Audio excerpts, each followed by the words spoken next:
I do maths faster when I'm calculating drugs, guys. Oh, wow. Relax. Druggy. For the patients. No? I'm just kidding. Our responsibility now was finding sponsorships to get these guys from the townships exposed to university life through the EBIT Week program. Sure. I mean, the amount of lessons that you learn in business it's actually crazy. Yeah. You learn how to draft proposals. You learn how to do your own social media. You learn how to speak in meetings, how to actually even be quiet. When you hear it, you know what it stands for, what Yeah. it means. Like the impact of that saying or the motto is instant. Yeah. Like- The need is the call to responsive action. Yeah. You see the need, respond. No, Yeah. we go for impact no matter what. Yeah. Whether it's seen or not, doesn't matter. Impact that lasts, impact that's valuable. Exactly. Yeah. Exactly. We don't care about being out there or not. As long as we're changing lives, Amen. absolutely happy with that. Nah, I like that. Hello, beautiful people, and welcome to yet another epic episode of the Grounded and Fearless podcast, the podcast that is just for you.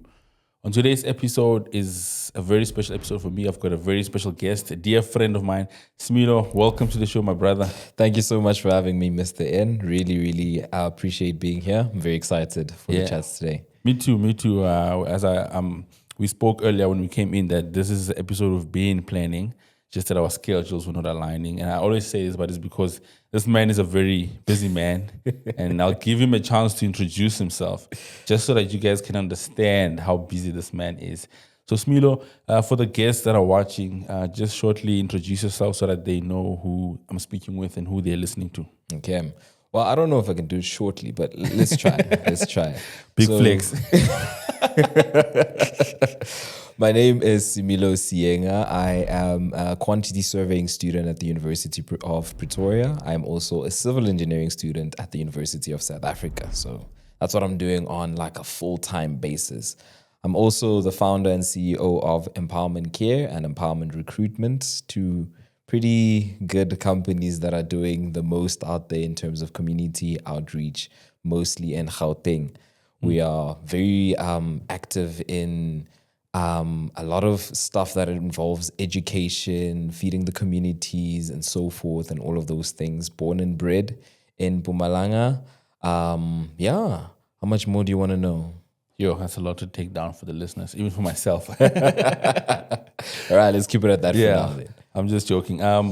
You said you are a student of 2 different degrees. Yes. Why is that? Like, why is quantity surveying and civil engineering? So I always believe in adding value and maximizing the amount of value that you actually add, right? Yeah, so one day I want to be one of the most sought after engineers ever. And what better way to get there than having the technical expertise from engineering and also actually having the financial background and the project management skills that come with quantity surveying as well.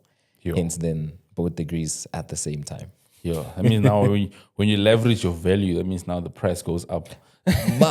much higher. Now I know who to call in future when I need a boost financially. Interest rates apply, but hey. Yeah, I'm just joking. Yeah, and I just want to touch on what you spoke about now, saying, bringing value. It's something that I also value myself. I think as an individual, must always try and bring value to friendships, relationships. Yes. Even when you are employed or you've got a company you are working with. Yeah. How can you maximize your value in that company, which is what you're striving for by doing these 2 degrees? Yes. And I'm assuming value is such an important thing to you. Yeah. Would you break down the meaning and what it means to be a valuable individual for us? What it means to me to essentially be a valuable individual.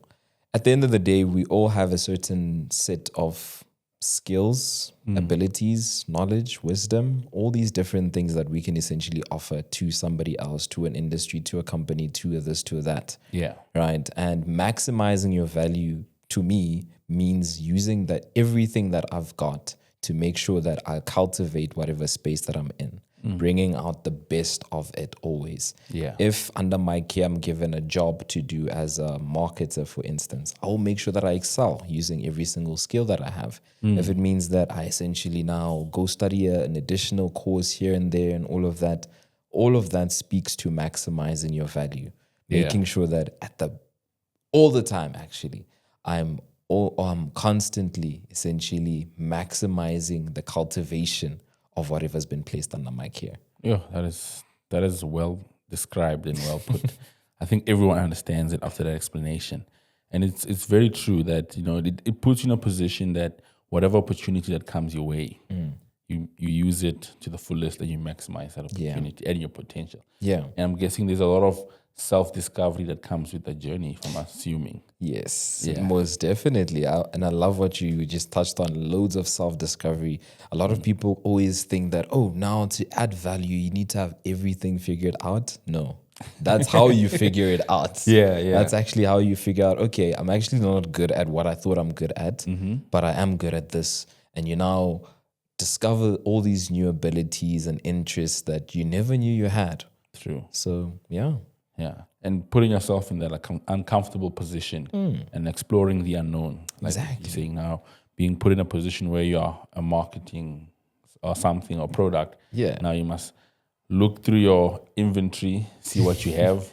If you don't see that it can take you to where you want to go, you learn the skills that's required No, most definitely. to try and break through and do better. Yes. I mean, you learn a lot. You learn so much by just putting yourself out there and being ready to give value. Yeah. I think it's a good mindset for one to have when I think about it, especially for like the youth in South Africa. Looking at the economic state that we're in, where unemployment is high and it's scary figures. But it's that thing of you don't want the opportunities to find you lacking. Exactly. Yeah, Exactly. Because there's many people that have gotten the opportunity, but they sometimes forget how tough it is out there. Yeah. And it goes for everything. Like always try and be the most valuable person, because then when your value is seen, you are appreciated more. Yeah. The compensation or your payment is You're sought after. Yeah, it's like the thing of like, whatever happens, we can keep this guy. Yeah. Because this guy, we kind of need him. That's good. It's actually crazy now that you mentioned that no matter what happens, and I just want to share something a little bit personal now on the introduction side. Yeah. I was excluded in 2022 from UP, like Sure. totally academically and everything. I did bad, and they were like, "Okay, Milo, bye." Yeah, like there's no room for you. Like There's no room for you. But that's when I actually founded my very first company, Empowerment Recruitment. Yeah. And I spent the entire year working for the university, and I made sure to keep that excellence mentality, that value add mentality, to such an extent that at the end of the year, I had acceptances now from Stellenbosch, UJ, and also WITS, and UCT. Yeah. But then now I had a brief conversation with the vice chancellor at the time, Prof. Musia, and he was like, "No, I'll write you a personal recommendation that you shouldn't go because you've added so much value to this university. There's no way we can lose you as an asset. Yeah. Stay, please." So that's how much your value can speak for you, even when you've messed up before. Yeah. Yeah. Because the proof is in the pudding. The proof is really in the pudding. Yeah. It's crazy. That's crazy. Like it's just right there. And so you really did a lot. So you founded Empowerment in 2022. Yes. So there's actually now two empowerments. Yeah, There's the empowerment, recruitment and recruitment, care. and care. Yeah. And Empowerment Recruitment was founded in 2022. Okay. Yeah. And then that's when the whole exclusion thing was happening. Yes. Would you say that the process of you was this being a founder was the reason, or is just I saw a gap Yeah. to begin with. I saw a gap in the marketing space. That's where my example came from. In the marketing space, in the faculty of engineering, built environment, and IT. And I decided, I need to fill this thing. I somehow need to make it work one way or another. Then the exclusion itself then was kind of like a drive to say, okay, now we're going to go big with filling this gap. Yeah, like go full on, Everything I have. Register as a service provider at UP and everything. Yeah.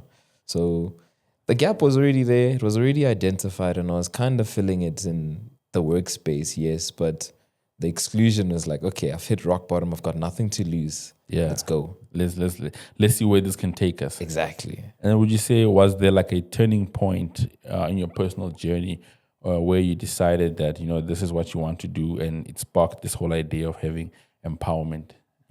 Now, I'll have to ask you this then now. Empowerment care or empowerment recruitment? Because there's the private and then there's the outreach. Okay. I'll say, I'll give it back to you, where you break down the two differences. Yes. And then we take it from there. Because I'm more familiar with empowerment care. Yeah. And then we take it from there. All right. Let's start off now with Empowerment Care, my special baby, my kid. Yeah. So Empowerment Care now is a non-profit organization that was essentially founded in 2021. Okay. Not officially registered yet, but basically that's when we started operating. We started off with sandwiches that we were giving to the people on the streets, and that was basically the students just doing something, and we never knew how big it could possibly get. Yeah. And now it's quite huge. It literally all sparked from, let's say, the need that arose from COVID. COVID left such a big gap with so many people. People lost their jobs, their businesses, their families, all of that. So at some point we decided there's no way we can't respond to this. Hence then we have the motto, the need is the call to responsive action. Sure. Yeah. So we saw the need on the streets and we said, we're going to do something about it. We started with sandwiches, then we went from sandwiches to clothes, from clothes to groceries, from groceries. It's just been growing. And now, well, even in education at Empowerment Care. Yeah. Then Empowerment Recruitment is also nice special child. But that's where now the private things come in, where we do event management for the University of Pretoria and all of those different things. That kind of brings in an additional income stream to kind of help fund the outreaches as well. Yeah. Oh, sure. Very, very impressive and inspirational story where you saw the need and you took action, which basically you're like, you know what, this is something that's on my heart, and you just went for it. Yeah. And I think we need more people like you, where people who are go-getters, who are not just dreamers, but you pick up the shovel and you get down and dirty with it. Yeah, that's true. And then is there like a story or like a highlight that came from the Empowerment Care where you were working with the students or something like that?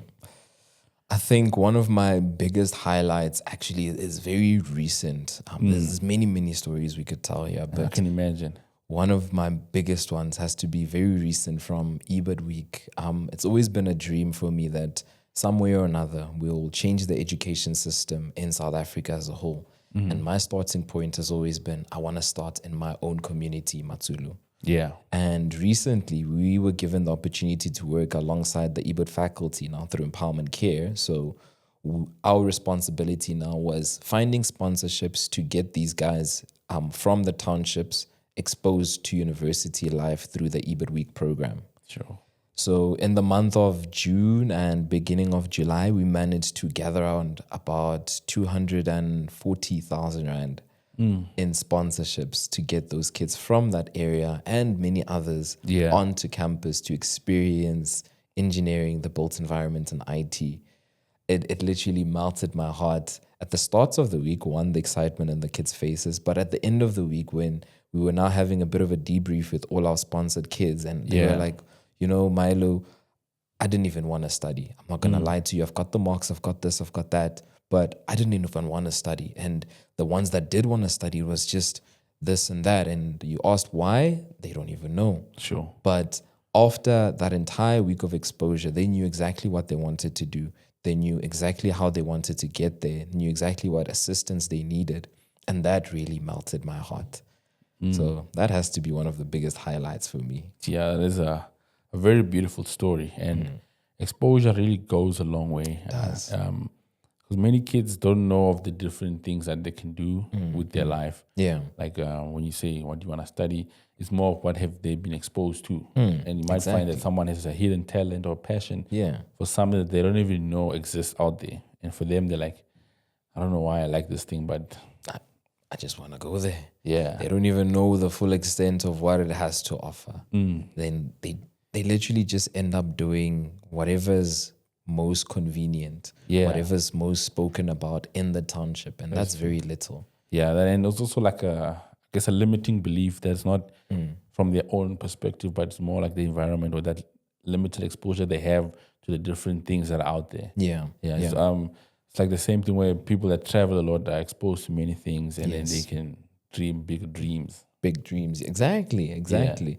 So that's why it's such an impactful program to get them out of the township. Yeah. So they now see, okay, this is not all that there is to life. Yeah. There's so much more. Yeah, it's like it's beyond their own imagination. Basically. Like there's a lot of things that they need to be exposed to and stuff like that. I guess one could say to some extent, not to say, I would say maybe that impact of such a program or that EBIT week that you did could be something that's like that could result in a generational change of some sort. Where if one kid from Matulu wants to become an engineer, and he puts his mind to it, or he or she puts their mind to it, and they give it everything that they have, that can change the family's trajectory. Totally. Where now this family has this engineer who's qualified. Yes. The belief system of the family and the people around them saying, this is my neighbor's son, or this is my malume was next door, who went to university.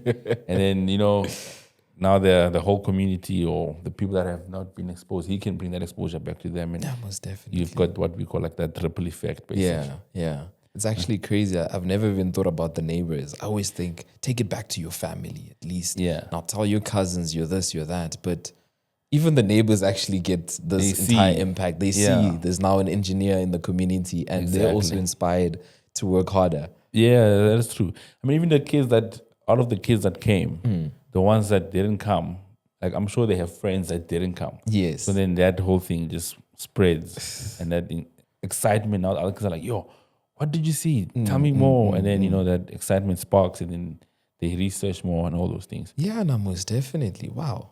That's a whole new realization for me. I'll say that. Yeah. That's a whole new realization. What would you say, like, empowerment, like the practical practice looks like for some of the people that you serve with?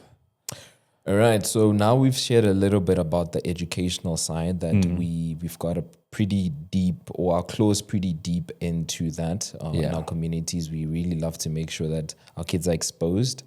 But there's also now the food outreach side of things where we take care of people on a weekly basis. There's guys all around the Hatfield streets that get grocery parcels from us. There's shelters that we visit at least once a term to make sure that we love on the kids.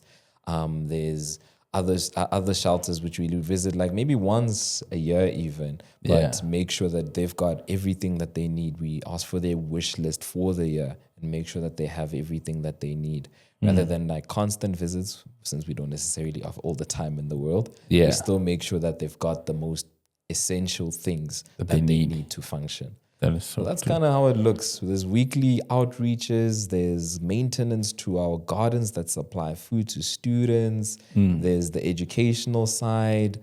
There's a lot of different components, but it all looks like taking care of the needs of the people. Yeah. It's all about responding to the need. To the need. That's a powerful motto. Like respond to the need. Like you can't forget that. And when you hear it, you know what it stands for, what it means. Like the impact of that saying or the motto is instant. Yeah.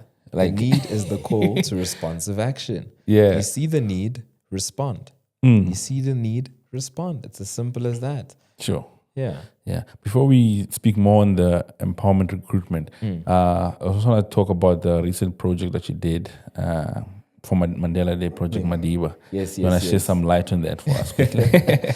So, of course, everybody's doing something for Mandela Day. So, as an outreach company, it's only right. It only makes sense. Like, are you really an outreach company if you didn't do anything for Mandela? We were out here looking at you guys. Oh, my goodness. Now under a whole microscope. Crazy stuff. But of course, we did something for Mandela Day, and we called it Mission Madiba. Yeah. Very cool name, I think, in my opinion. Yeah, it sticks. It sticks. You told me about it once, and I never forgot it. Oh, wow. See, the impact of the name alone. But what we did on the day, we actually identified 2 shelters, which we've now been working with, one of them for just this year, then the other for a bit of time now. One was Liamokhetsu, a children's safety shelter in Atteridgeville. We went to love on the kids, do this and that, and make sure that they're all good. And I'll kind of tie it up in a second. Just want to give a brief. Then we also had Angels of Hope, which is in Pretoria Central. It's a City of Tshwane owned shelter, but it's not necessarily being taken care of. So we wanted to essentially give them some love as well. The entire theme of the day was make love a real thing. That was the thing that really got to me that day. Make love a real thing, whether it's by essentially playing with the kids, interacting with the caretakers at the children's shelter. Maybe it's even through listening to anyone on the streets when you give them a sandwich. But the whole core of it all, the one element you should never miss, was make sure that they feel your love. They're human and they need love. As humans, we need that. We really, really do. And sometimes it looks like giving food. Sometimes it's just, it means lending an ear to just listen. And I love how beautifully the volunteers really embodied that on the day. It was 10 out of 10 for me, honestly. Sure, I can only imagine. Yeah, you guys are really doing the most. You're doing the Lord's work out here.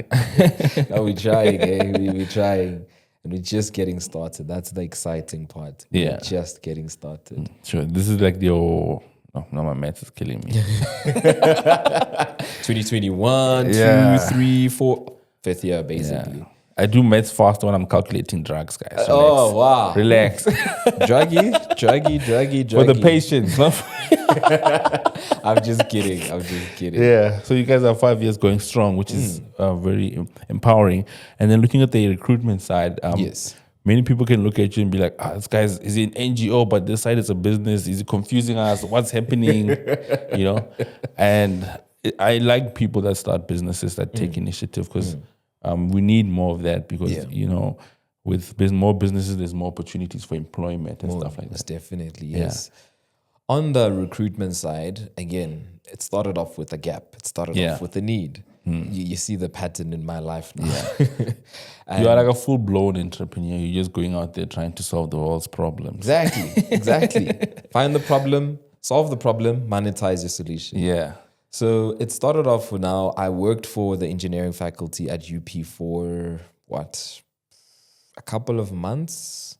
Yeah, a couple of months before my exclusion. And now when I got excluded, I had just submitted a whole proposal on, okay, I've worked with you guys now for a bit of time. I've traveled the entire South Africa for you guys. But here's what I think we could improve on. There's these schools that haven't been visited. There's these type of brochures that haven't been developed yet. There's QR codes which we can now explore doing. Let's start doing all these things. Then they're like, okay, cool. That's actually quite interesting. Let's see for the following year. And in the following year, I then got excluded, of course, meaning they couldn't hire me because I'm not a registered student. Then came about the company then that said, okay, cool. Let's start a company, or the idea that let's start a company and still live out and fill all of these different gaps. And they loved the idea. That, Sure. You know what? You're actually absolutely right. You're not studying this year. That's okay. You can now implement every single dream, every single solution that you've explored or written down on this proposal of yours and see if it actually works. They truly, honestly believed in me. And with that, what I do want to say is take your shot. It literally was shooting my shot and they believed in it. And here we are today, a registered service provider for the University of Pretoria. So that is the true example of taking a shot. You saw the need and you executed. Like you're a man of execution, I see. Most definitely. We can't just talk about things forever and ever. You have to get to the point where you take an action. I think Chris Williamson read that famous poem. I'm not gonna recite the whole thing verbatim, but he was saying talking about doing the thing is not doing the thing, saying you're gonna do the thing is not doing the thing, writing down that you're gonna do. The only thing that's doing the thing is doing the thing. Actually do the thing. Just do the thing. And then being an entrepreneur, if I can call you that. I don't know what you go by because of your CV. Call me Milo. Like starting that business, I'm sure there's challenges. Yes. I always say that, entrepreneurship or being a business founder, doing business is not for everyone. Like they say, you leave your 9 to 5 for 24 hours, 7 days a week. Yes. Yeah, I can imagine that. What are some of the challenges you encountered with that? One, sleep. It's a whole thing. It's literally 24/7. Now you are looking after this thing. You want it to succeed, so you're gonna give it all the attention that it needs. I always think of business or starting a business as having a baby. No, I've not had a kid, but I think when you become a parent now, you need to look after this child. You need to pour into it, give it food, make sure that it's being taken care of, teach it some lessons. And as a parent as well, you also learn some lessons, right? But now bringing it back to some of the challenges, I think I've had to learn that it's a 24-hour thing.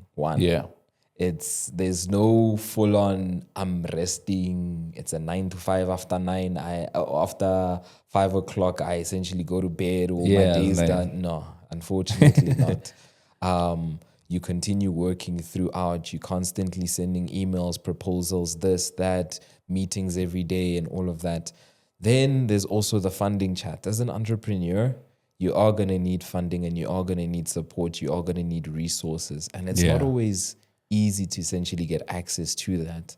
But what I can say is that it does get easier as you move. True. It's easy for someone to now come in and say, I want to bring on these resources or that or this or that kind of funding, if they already actually see that you're moving in a certain direction. Even if you're moving backwards. There is movement. There's lessons to be learned in that. There's absolutely nothing to be learned when you are just stagnant, in my opinion. That is true. Yeah. And especially with the whole idea of funding, entrepreneurship does need funding.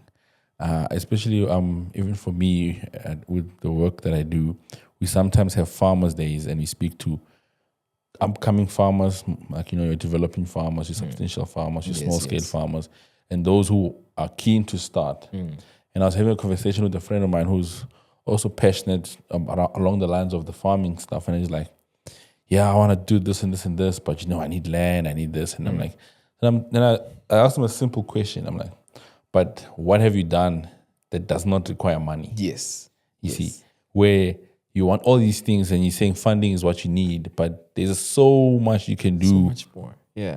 Before the money comes, you need to know what exactly you want to farm with. There's like research you need to, there's always something that you can do with what you have. Exactly. Is the moral of the story, where that leap of faith and you take action, and then from there things start moving. You learn as you go. The funding comes. It's easier for someone to say, I have money to give you, and you tell me all these ideas. But if you say, I have this idea, this is what I've done, this is where I'm at, and this is where I'm going, or this is what I'm busy with, it becomes more convincing for someone. I think if I was a billionaire, when I become a billionaire, I'm gonna be like, okay, tell me what have you done so far? Yeah, I'm just joking, but it's more convincing for the funders to be like, this person is serious, he's taking action, he's being innovative, in the sense that he's not waiting for anything to come, he's doing with what he has. Yeah, most definitely. And it proves resilience, because it does. Business is not easy. Yeah, it's really, really not. I mean, the amount of lessons that you learn in business it's actually crazy. Yeah. You learn how to draft proposals. You learn how to do your own social media. You learn how to speak in meetings, how to actually even be quiet in meetings, which is something I recently learned. Learning how to accept help and what kind of help to even accept, and even how to discern certain things when you walk into certain rooms and so forth. There's so much to be learned in that. Yeah, sure. That is true. And then with the NGO side, and was there any backlash when you started an NGO? Because I don't know, NGOs can be a touchy subject. I know some people say if you have an NGO, don't post about it. Like, why are you posting that you're helping people? But I think also whenever you do something that is not out of the norm but bold, and you put yourself out there, there can be backlash from people around you, people that are close to you, people that are not close to you. Yeah. Would you say you experienced something like that? Not fully. I think what really helped us a lot was the fact that before we officially registered, we already had motion. Yeah. We already had people that had seen 2 or 3 of our food drives and whatnot.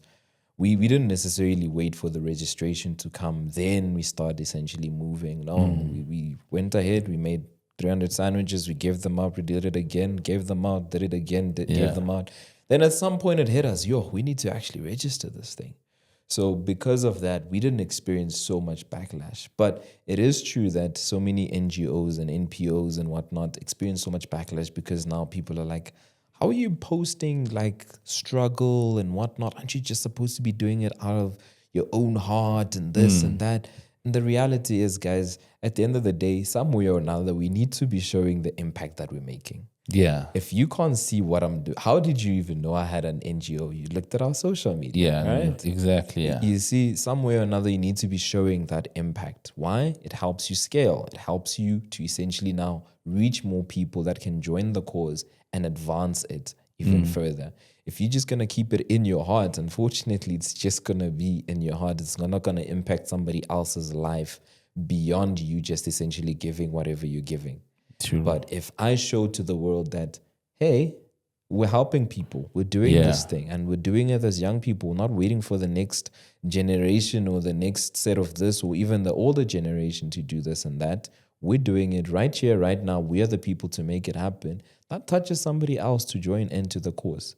So I think it's very important to put it out there that we are making a difference.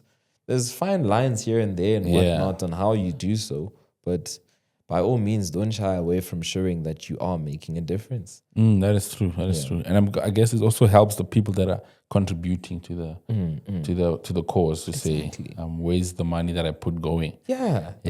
If you're constantly going to be giving a donation to Empowerment Care and so forth, and we never post anything, it's not like, what is happening to this money? What's happening to the food we gave last week? You don't even see. You don't even see where it's going. It's going. Yeah. You see, so there will always be backlash for NPOs and so forth, but my advice to everybody out there is that just keep on doing your thing. It does help with scaling. There's fine lines and fine guidelines to essentially make sure that you stay on the right side, but show your impact. That's powerful. And speaking on the part on donating and contributing, how can someone who's watching this who feels touched when wants to contribute, is there a way that they can do it? Or what are the different options that they have? So basically, you can get in touch with us on our social media, find out what's our latest project. If you maybe want to give a monetary donation, even our banking details are on there. If you want to come join us, get your hands dirty with our new garden projects that we're doing with UP, just get on our social media, talk to us. Let's add you onto the family. Come get involved. If you want to give a certain amount of even fertilizer or something. Empowerment Care, M-Powerment Care on Instagram and what you call Facebook as well. Just get in touch with us. Let's talk. Let's help you help others. Nice. And then do you have any latest projects that you guys are working on? Or is it too early to, like, is it a behind closed doors kind of thing? What I would like to actually put out there is our garden project. Yeah. So we've got 500 square meters that we've planted already. It's growing. It's good. It's great. It's absolutely amazing. It's going to help communities. It's going to help students on campus as well that are struggling. But now, because, again, like we said, a certain sponsor found us busy already. They said, I love what you guys are doing. We're going to give you 2 more hectares to now farm on. We're going to pay for all the crops. We're going to pay for the irrigation. We'll give you a couple of tools. We'll give you a couple of manpower, machinery and everything. Yeah. So now we need all the hands that we can get for Roots and Rise Phase 2. Come help us. Come garden with us. It's going to be good. It's going to be great. It's going to be absolutely amazing. Do I need green hands to come through? I mean, I've tried keeping some plants and no green hands here. And here we are farming every single day. Yeah, that's beautiful. That's beautiful. So yeah, beautiful people, if you are around Pretoria and you feel touched by this and you want to contribute, please hit up Empowerment on Instagram. Find out when you can assist, if you want to go to the garden and help with the cultivating, whatever they're busy with at the time, harvesting or whatnot. Yes. Yeah, just lend a hand. Also, maybe you might see me there. I'll give you an autograph. I'm joking. He's not joking. Yeah. So please, let's pull through and help with what we can. And you see, with such things, if it's not always monetary value or things, it's your time. Yes. Where you said you guys were giving love. Yes. That's something that does not require anything any sort of expense. And this garden project is one that you can also show up, help And plant learn. a seed, learn. It's a skill you can actually use. Exactly. Yeah. What's the long-term vision for both companies? Now, okay, let's start off with Empowerment Care. Yeah. The long-term vision, like super long. Let's divide it into two first. One, we want to see poverty eradicated in South Africa. Yeah. That is the long-term goal. And now a subdivision, or kind of like a step on how we're going to get there, is having a massive impact on the education system. So we want to see kids being taught in LO the right subjects to essentially take, why these subjects are important, the impact of taking maths lit versus pure maths, Yeah. and fully having a good relationship existing between high schools and universities to bridge that gap between university and high school, making sure that all matrix know exactly what they're getting into, they have the exact or all the right support that they need, and also have the right resources to enable them to even get to university. So that's one of the steps to get us to a better South Africa out there. Yeah. Yeah, with zero poverty. Sure, it's a big thing. It's a bold vision to have, I'd say. Yeah. It actually even ties into empowerment recruitment. So yes, Empowerment Care is going to help us on the non-profit side of things, but on the empowerment recruitment side, that's where we now have the deeper conversation with high-end stakeholders saying, hey, okay, we now need to get into this high school and that high school and that high school. We need your help in essentially making our voice heard. How do we now structure this and that to make sure that it's the right voice even when we speak? Powerful. I'm going to ask you a question now that I really like asking, which is, what does grounded and fearless mean to you? Grounded and fearless. Yeah. So one, grounded means that your roots are in the right place. Sure. It means that you are connected to the right morals, right values, right moral compass to essentially rise up. There you go, into whatever area you want to essentially branch out into. Then fearless now comes in and ties to the whole boldness behind doing whatever you need to do now that your roots are in the right place. So start off with the right morals and roots in the right place, and now have the boldness to essentially grow beyond just being a root, actually making your impact seen and known. Sure. Yeah. That is very powerful. Yeah. No, that you broke it down nicely. All the guests actually break it down nicely. I think I must upload a new one. I uploaded mine when I started the show and I haven't upgraded it. I think I've learned a lot from all the individual guests that have broken down the words grounded and fearless for us on the show. Can I ask you then, what does it mean to you, even if it's ever so briefly? Considering everything that you've gotten so far. With everything that I've gotten on the show, grounded and fearless to me is it's similar to what you're saying. Grounded means where I'm anchored, where my stability, my fortress. I'm gonna start quoting my favorite scripture now. I'm 18, but that's the essence of being grounded for me, where I know what holds me and what keeps me sane, and then because of that, I can be fearless because I know who I am, I know where I'm from, and having that anchor, then gives one the ability and the courage to be fearless, because when things go bad, or when you're not afraid to fall because you know where you're gonna fall, which is your anchor. Yeah. Wow. Sure. I love that perspective. I just learned something here now. I absolutely love it. You put me on the spot. I thought I was the one who was doing the interviews. Hey, I'm sorry.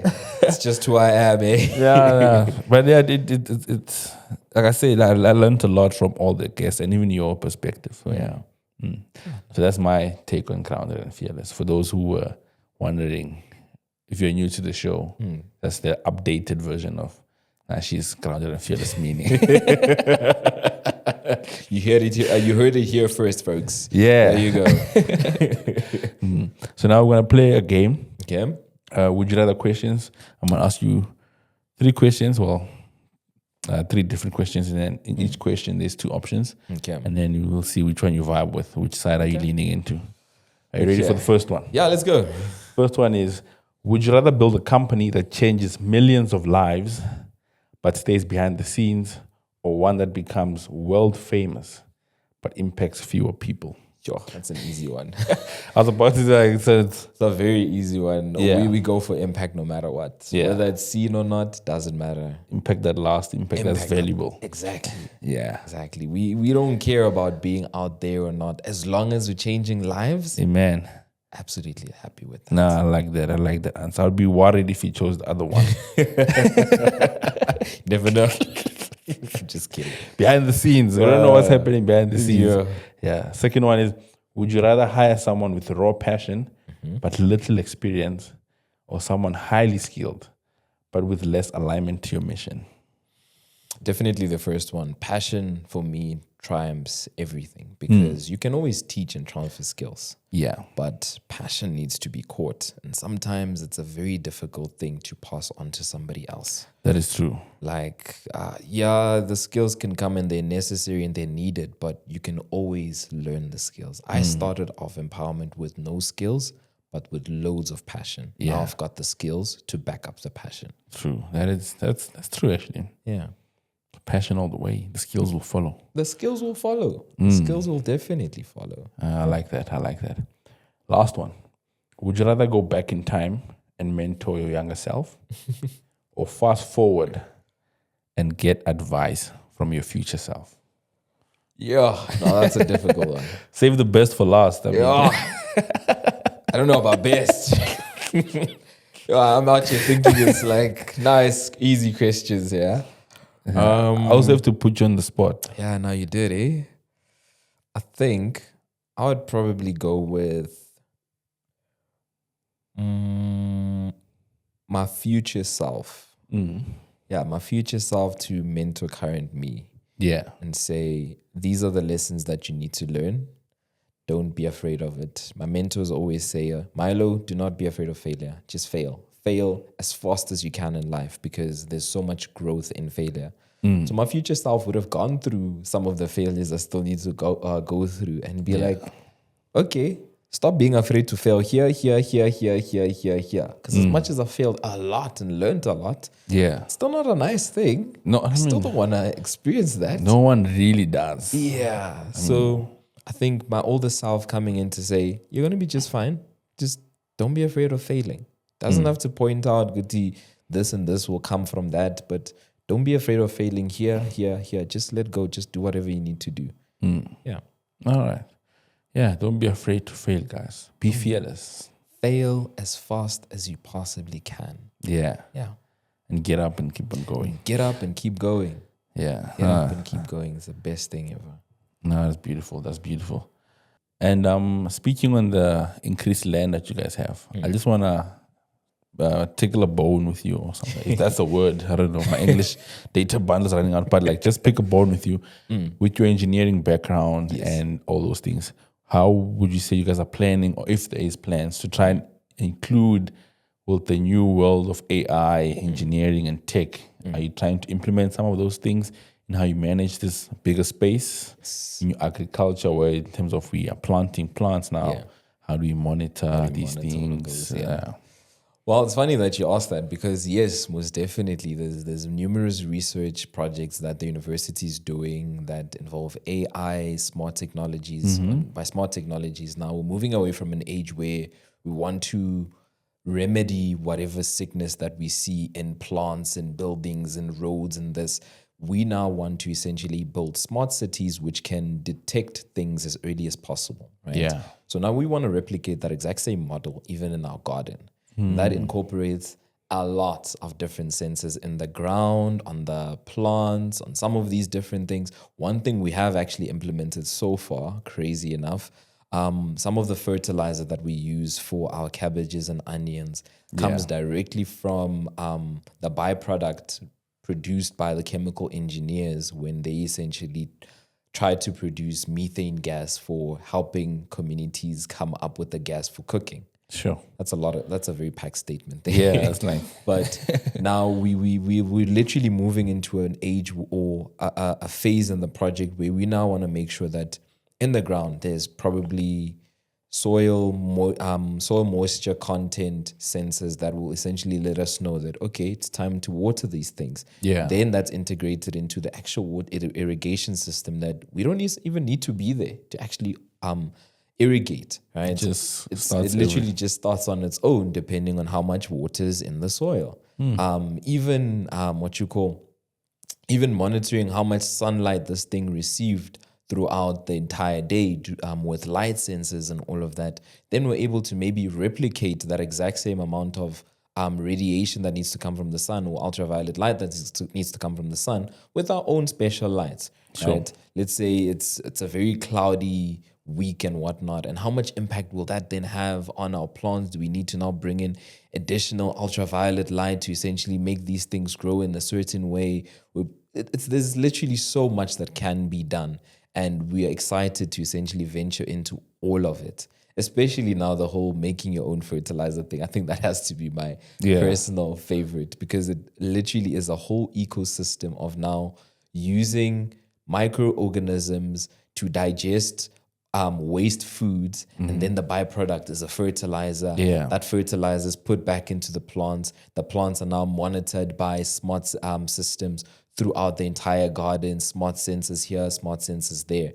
So there's a lot of research that is coming into this thing, and I'm excited to learn. I'm excited to implement a lot of it onto our own garden as well. Sure, yeah. And it's you guys are also, I could say, also at the forefront of it, I guess, where I mean, for a lot of students, that's like hitting the gold mine where now you are getting to experience all these things. Even the volunteers who are there, and you're trying to explain them. You know, we've got these sensors here and there that are helping us. Yeah, but it's good. I mean, I think we're going into a world where integration and collaboration really makes a big difference. Now engineering, the AI with agriculture, NES faculty, engineering faculty coming together. It's going to improve food security as a whole. I guess adds to your greater goal. They're not trying to end world hunger, if I can say that. Most definitely. And just another addition, I love the fact that our volunteers are so diverse that we'll probably come across a day when we'll be like, okay, so guys, this is the sensors that we're using here.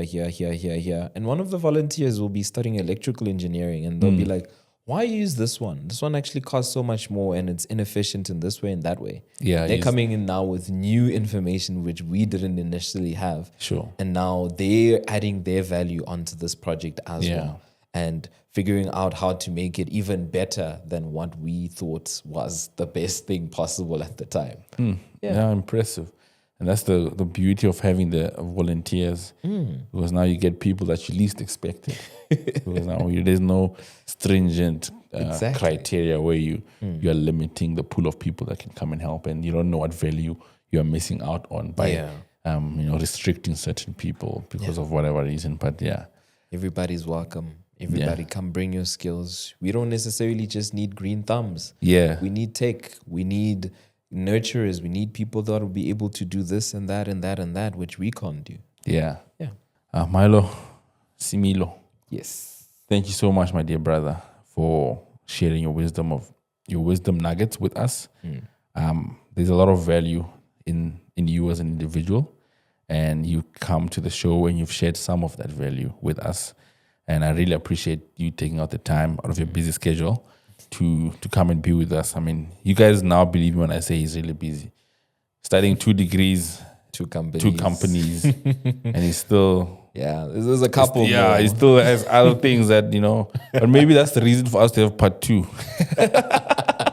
I will share about the other stuff in part 2. Just be on the lookout for the next episode. But thank you so much, my dear brother, for taking out the time of your busy schedule to be here. I really appreciate it. And Any final words to our viewers before we head out? First off, thank you very much for having me. Truly appreciated being here. You're Absolutely welcome. great chats. Thanks. And to our viewers out there, the need is the call to responsive action. Do not be afraid of stepping out of the boat and into the great unknown.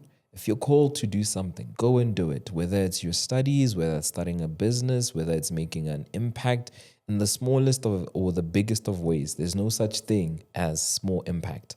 So whatever call or whatever need you see out there, respond to it. You never know. Your business might be born out of it. You might find a spouse out of it, but don't stay in the boat. Go out there and explore. Go out there and do whatever needs to get done. Yeah. Oh, thanks, my brother. Beautiful people, until we meet again. Adios.